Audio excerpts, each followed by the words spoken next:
हे friends, स्वागत है आप सभी का movie stock movie explain channel पे, जिस पर आज मैं रिकैप करने वाली हूँ बीटलजूस मूवी को। तो चलिए अब आपका टाइम बिल्कुल भी ना वेस्ट करते हुए शुरू करते हैं इस वीडियो को, वो भी स्पॉइलर वार्निंग के साथ। लेकिन उससे पहले मेरी छोटी सी रिक्वेस्ट, वीडियो को लाइक शेयर और चैनल को सब्सक्राइब करने की।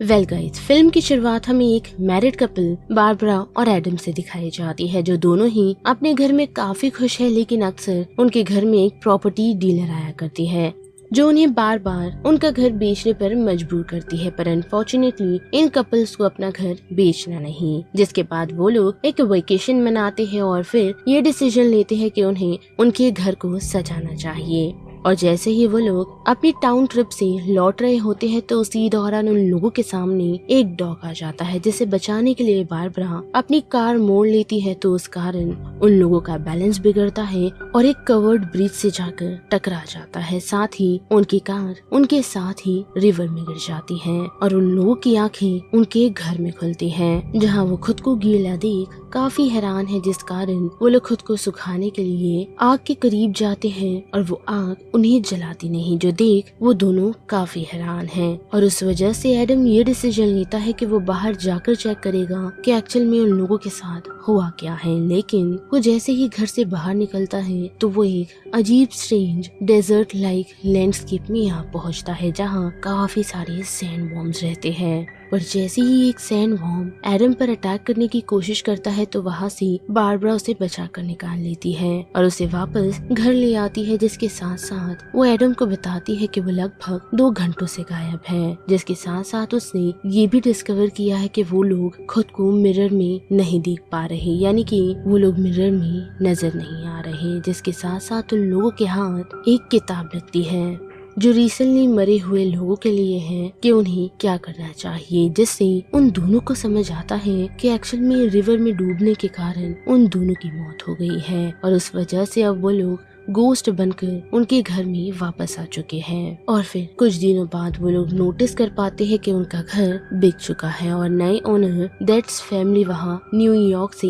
अराइव कर चुकी है, जिनमें फैमिली का हेड चार्ल्स है जो एक रियल एस्टेट डेवलपर है, साथ ही उसकी सेकेंड वाइफ डेलिया जो एक स्कल्प्टर है। और बात करें उनकी बेटी की, जो चार्ल्स को उसकी पहली बीवी से है, जिसका नाम लाइडिया है, जिसे फोटोग्राफी का काफी शौक है। लेकिन इतना ही नहीं बल्कि उन लोगों ने अपने साथ एक इंटीरियर डिजाइनर भी लाया है, जिसका नाम ऑथो है और वो उनकी फैमिली को ये कहता है कि उन्हें उनके घर को नया लुक देना चाहिए। और ये सारी चीजें देख वो कपल काफी हैरान है और उन्हें अपने घर में कोई भी बाहर के लोग नहीं चाहिए, जिस वजह से वो लोग ये प्लान बनाते हैं कि इन लोगों को डरा कर यहाँ से वो लोग भगा देगी। पर अनफॉर्चुनेटली काफी प्रयास के बाद भी वो लोग उन लोगों को डरा नहीं पाते, क्योंकि जो तरीका वो लोग उन्हें डराने के लिए अपना रहे थे वो बिल्कुल भी काम नहीं करता, क्योंकि वह आए हुए लोग यानी कि डेथ्स फैमिली की कोई भी शख्स उन्हें देख नहीं पाता कि वो लोग उनके कारनामों को देख यहाँ से भाग सके। जिससे बारबरा काफी अपसेट हो जाती है और घर को छोड़ने का डिसीजन बना लेती है। लेकिन घर से बाहर निकलते ही वो फिर से उन्हीं सैंड बॉम्ब्स के रेगिस्तान में आ पहुँचती है, जहाँ उसे उस सिचुएशन से निकालने के लिए उसका हस्बैंड एडम भी पहुँचता है और वो दोनों किसी तरह उस सैंड बॉम्ब से बचते हुए वापस घर पर आ जाते हैं। जिसके दूसरे दिन वो दोनों ये देख पाते हैं कि घर के कंस्ट्रक्शन के काम को शुरू कर दिया गया है, जो उन दोनों से देखा नहीं जाता। लेकिन उसी दौरान वो दोनों नोटिस कर पाते हैं और साथ ही लाइडिया जो उन्हें देख पाती है, जो उनके लिए भी काफी अजीब है। पर उन चीजों को इग्नोर कर वो लोग फिर से अपने कामों में लग जाते हैं। लेकिन रात के वक्त वो दोनों नोटिस करते हैं कि उनके कमरे का टीवी अचानक चालू हो चुका है, जिसमें एक गोश्त का एडवर्टाइजमेंट आ रहा है जो अपना नाम बीटलजूस बताता है और उन्हें यानी कि भूतों को कहता है कि जब भी उन्हें किसी भी तरह की जरूरत हो तो बीटलजूस उनकी हेल्प के लिए रेडी है। जिस वजह से बारबरा एडम को कहती है कि उन्हें बीटलजूस की हेल्प लेनी चाहिए। लेकिन अकॉर्डिंग टू एडम उन्हें उस हैंडबुक को कंसल्ट करना चाहिए, जिसमें यही लिखा है कि उन्हें जब मदद की जरूरत हो तो दीवार पर एक दरवाजा बनाया जाए, जो एडम करता भी है। और जैसे ही उस डोर को नॉक करता है तो एक अदर वर्ल्ड का दरवाजा ओपन हो जाता है और वो दोनों एक ऐसी जगह पहुँचते हैं जहाँ पर काफी सारे गोस्ट एक वेटिंग रूम में किसी चीज के लिए वेट कर रहे होते हैं। साथ ही उन लोगों की मुलाकात एक लेडी से भी होती है जो खुद भी एक गोस्ट है, जिसका नाम जूनो है, और वो उन्हें कंसल्ट करने के लिए पहुंचती है, यानी कि उनकी हेल्प करने के लिए। जिसे देख बारबरा और एडम जूनो को कहते हैं कि उन लोगों को उनके घर में नहीं रहना, तो वो उन्हें ऐसा रास्ता बताए ताकि वो दोनों यहाँ से कहीं दूर जा सके। पर अनफॉर्चुनेटली जूनो उनसे कहती है कि उन लोगों के पास कोई रास्ता नहीं, यानी कि उन्हें इस घर में लगभग 100 साल तक रहना होगा, तभी ही उन्हें मुक्ति मिलेगी। और अगर उन लोगों ने उस किताब की बात नहीं मानी और उस किताब के अकॉर्डिंग वो लोग नहीं चले तो हमेशा के लिए वो लोग ऐसे ही भटकते रहेंगे। जिसके साथ साथ हम देख पाते हैं कि जब वो दोनों अदर वर्ल्ड में गए हुए थे तो लाइडिया उन लोगों के कमरे में पहुंच गई थी जिसने उनकी किताबें पढ़ ली। और वहाँ से लौटते ही बारबरा और एडम फिर से घर वालों को डराने का डिसीजन बनाते हैं, पर अनफॉर्चुनेटली उसमें कामयाब नहीं होते। और जैसे ही उन लोगों का एनकाउंटर लाइडिया से होता है तो वो उन लोगों से डरती नहीं बल्कि उन्हें देख भी पाती है, जो देखकर वो कपल हैरान है और उससे पूछते हैं कि वो उन लोगों को कैसे देख पा रही है। जिसके जवाब में लाइडिया बताती है कि उनकी किताब से उसे पता चला कि कुछ स्पेशल लोग ही भूतों को देख सकते हैं, तो शायद वो उन्हीं स्पेशल वंस में से है। जिसके बाद क्या वो लोग लाइडिया से काफी बातचीत करते हैं और उन लोगों की दोस्ती काफी ही अच्छी हो जाती है। लेकिन उसके वहां से जाते ही बारबरा के बार बार कहने पर एडम बीटल जूस की हेल्प लेने का डिसीजन बनाता है, जिस कारण वो लोग बीटल जूस की दुनिया में पहुंच उसे उसकी कब्र से निकालते हैं। और बाहर आते ही बीटल जूस उन लोगों की हेल्प करने के लिए मान जाता है, लेकिन वो हेल्प काफी ही अजीब है क्योंकि वो डेथ्स फैमिली को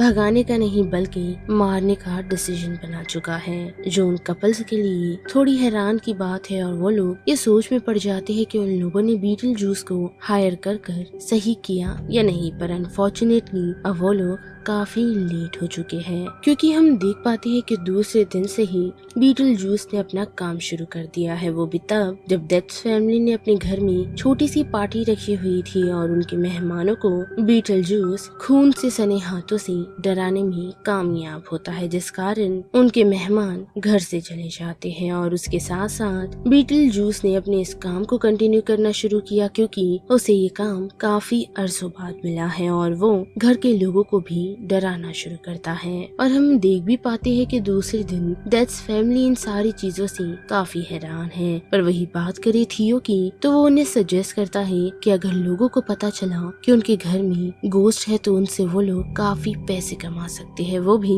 लोगों से जो उनके घर को दूर दूर से देखने के लिए आएंगे। जो प्लान उन्हें भी पसंद आता है और हम देख पाते हैं कि चार्ल्स अपने बॉस को घर बुलाकर इन सभी चीजों के बारे में एक्सप्लेन करता है और ये भी बताता है कि वो लोग इस जगह को एक टूरिस्ट हॉटस्पॉट बना सकते हैं जिससे वो सभी काफी पैसे कमाएंगे। लेकिन मैक्सी पहले ये एविडेंस चाहते हैं कि उनके घर में सच में गोस्ट है या नहीं। तो वही हम देख पाते हैं कि ऑथो जिसने हैंड बुक को इस्तेमाल किया है और वो एक रिचुअल करने का डिसीजन बनाता है जिससे वो एडम और बारबरा को समन करता है, वो भी उनके वेडिंग क्लोथ्स को इस्तेमाल करते हुए। और जैसे ही एडम और बारबरा उन लोगों के सामने आते हैं तो उन्हें देखकर वो सभी काफी हैरान हो जाते हैं, लेकिन देखते ही देखते वो दोनों धीरे धीरे बूढ़े होने लगते हैं क्योंकि हमें समझ आता है कि ऑथो ने भूतों को पकड़ने का नहीं बल्कि उन पर एक्सॉर्सिज्म और उन्हें खत्म करने का मंत्र पड़ा है, जिस वजह से ही उनकी हालत खराब होती जा रही है। जो सारी सिचुएशन लाइडिया भी देखती है और उससे काफी हैरान हो जाती है, जिस वजह से वो